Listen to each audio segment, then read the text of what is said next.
Hello மக்களே, welcome to Delhi tax. எல்லாருக்கும் happy morning. Daily சொல்கிற மாதிரி தான் இருக்குது, இருந்தாலும் மறுபடியும் சொல்கிறேன். எபிசோடு எப்படி போச்சுன்னே தெரியல, அவ்வளோ ஃபாஸ்ட்டாக மூவ் ஆகிற மாதிரியே இருக்குது.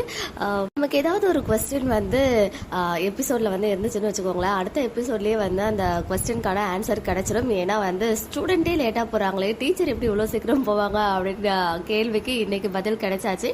ஏன்னா அவங்க ஃபர்ஸ்ட் டே அப்படின்றதுனால அவங்க சீக்கிரம் போயிட்டாங்களாம்.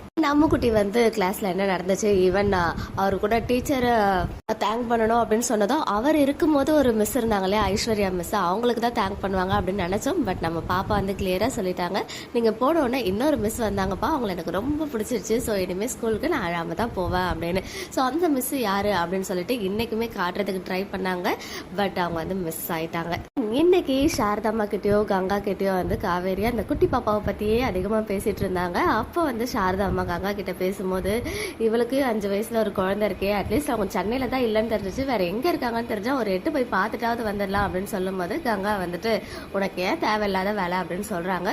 ஸோ எல்லாத்தையும் மறைச்சிட்டு சீக்கிரமே நல்ல மாப்பிள்ளையா பார்த்து காவேரிக்கு கல்யாணம் பண்ணணுன்ற அளவுக்கு பிளான் பண்றாங்க. கல்யாணத்தை பத்தி காவேரி பேசும்போது செம்மையா சொன்னாங்க. அடிக்கடி ஒரு கனவு வருது, அதுவும் அவங்க இருந்த வீக்கா ஹவுஸ் அந்த வீடு தான் வருதாம். அதுல நிறைய பேர் இருக்காங்க, அதுலயும் ஹேண்ட்ஸமா ஹீரோ மாதிரி ஒருத்தர் இருக்காரு அப்படின்னு சொல்லி, அப்படியே மாப்பிள்ளை பாக்குறதுனால ஆக்சுவலா கல்யாணத்துல இன்ட்ரெஸ்ட் இல்லைன்னு சொல்லிட்டாங்க. அப்படி பாக்குறதுனா எனக்கு கனவுல வந்தா அந்த கனவு கண்ணன் தான் வேணும் அப்படின்னு சொல்லிட்டு அவங்க கிளம்பிட்டாங்க.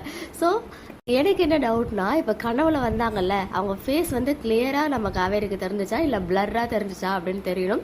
ஏன்னா அவங்க வந்து கிளியரா தெரிஞ்சிருந்தா நேரில் பார்த்ததுமே அவங்க வந்து கண்டிப்பாக கண்டுபிடிச்சிருவாங்க, இவர் தான் நமக்காக எழுதப்பட்டவர் அப்படின்னு சொல்லிட்டு. ஸோ எனக்கு அதுதான் இப்போ டவுட்டாகவே இருக்குது. ஸோ நிஜமாவே காவேரிக்கு வந்து ஃபேஸ் கிளியராக தெரிஞ்சிருந்துச்சுன்னா அப்கமிங்கில் நம்ம காவேரி பாப்பாவை அம்முக்குட்டியை விடுறதுக்காக வரும்போது மேபி காவேரி பார்த்துட்டு இவர் நம்ம ட்ரீம் பாய் ஆச்சே அப்படின்னு சொல்லிட்டு இவங்களுக்கு ஃபர்ஸ்ட் லவ் வர ஸ்டார்ட் ஆகும் அப்படின்ற அளவுக்கு வந்துச்சு. பட் கண்டிப்பாக இந்த ட்ராக் வந்து ரொம்ப நல்லாவே சூப்பராக கொண்டு போயிட்டு இருக்காங்க.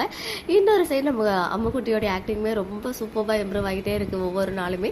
அண்ட் இன்னைக்கான கதை சொல்ல கூப்பிட்டது அண்ட் அதே ராஜாராணி கதை தான் வேணும் அப்படின்னு சொல்றாங்க. அது மட்டும் இல்லை, அந்த ராணி எப்படி இருப்பாங்கன்னு சொல்லுங்க. எனக்கு ராணி தான் ரொம்ப பிடிச்சிருக்குன்னு சொன்னதும், அந்த ராணி வந்து கார்ட்டூன்ல வர ஏஞ்சல் மாதிரி தேவதை மாதிரி இருப்பாங்கன்னு அவங்கள பற்றி வர்ணிச்சது. கண்ணு மூக்கு வாய் சப்பி சிக்ஸ் அப்படின்னு சொன்னதுமே அவங்களுடைய ஃபேஸையும் நான் இமேஜின் பண்ணி நான் வச்சுக்கிட்டேன்ப்பா அப்படின்னு சொன்னாங்க. மேபி இன் ஃபியூச்சரில் நம்ம காவேரியை பார்த்து அம்முக்குட்டி பேசும்போது, எங்கள் அப்பா சொன்ன ஏஞ்சல் மாதிரி நீங்கள் இருக்கீங்க, எங்கள் அம்மா மாதிரியே நீங்கள் வந்து இருக்கீங்க அப்படின்னு சொல்கிறதுக்குமே நிறைய வாய்ப்புகள் இருக்குது. பட் எல்லாமே நல்லா போயிட்டு இருந்துச்சு. அப்போ தான் நம்ம டீம் வந்து செம்மையாக ட்விஸ்ட் வச்சாங்க. யாரை ஃபஸ்ட்டு பார்ப்பாங்க அப்படின்னு யோசிச்சுட்டு இருக்கும்போது, இவர் நம்ம லிஸ்ட்லேயே இல்லையே, நம்ம சித்தப்பா ரொம்ப நாளைக்கு அப்புறம் என்ட்ரி கொடுக்குறாரு. நாளைக்கு எபிசோடில் கரெக்டாக சாரதாம்மா வெஜிடபிள் ஷாப்பிங் பண்ணும்போது அவர் வந்து பார்த்துடுறாரு. ஸோ ஃபர்ஸ்ட்டு சித்தப்பா தான் வந்து சாரதாம்மாவை பார்க்குறாங்க, ஒரே ஊரில் இருக்காங்க அப்படின்னு சொல்லி. ஸோ ஆப்வியஸ்லி சாரதாம்மா அங்கே இருக்காங்க அப்படின்னு சொல்லும் போது, காவேரி என்ன பண்ணுறாங்க, காவேரியும் இங்கே தான் ஒர்க் பண்ணுறாங்க, ஈவன் அதே ஸ்கூலில் தான் அம்முக்குட்டியோ வந்து படிக்கிறான் அப்படின்லாம் தெரிஞ்சிச்சுன்னா என்னெல்லாம் இவங்க கேமை ஸ்டார்ட் பண்ண போகிறாங்களோ தெரியல. பட் கண்டிப்பாக சுவாரஸ்யமாக இன்ட்ரெஸ்டாக இருக்கும் அப்படின்றதுல எந்த ஒரு டவுட்டுமே கிடையாது. ஸோ இதை வச்சு தான் அப்கமிங்கில் சித்தப்பாவும் ஏதோ சொல்லும்போது விஜய் வந்து ஃபேஸை கோபமாக வச்சிருக்காரு போல். ஸோ நாளைக்கு அந்த சீன்ஸ் வரதுக்கு வாய்ப்புகள் இருக்குது, வெயிட் பண்ணி பார்ப்போம். இன்னைக்கு எபிசோட் பற்றின உங்களுடைய ஒப்பீனியன்ஸ் கமெண்ட்டில் சொல்லுங்கள். ஓகே மக்களே, நெக்ஸ்ட் வீடியோவில் மீட் பண்ணுறேன். எக்ஸ்க்ளூசிவ் அப்டேட்ஸ்க்கு மறக்காம நம்ம யூடியூப் சேனலை சப்ஸ்கிரைப் பண்ணி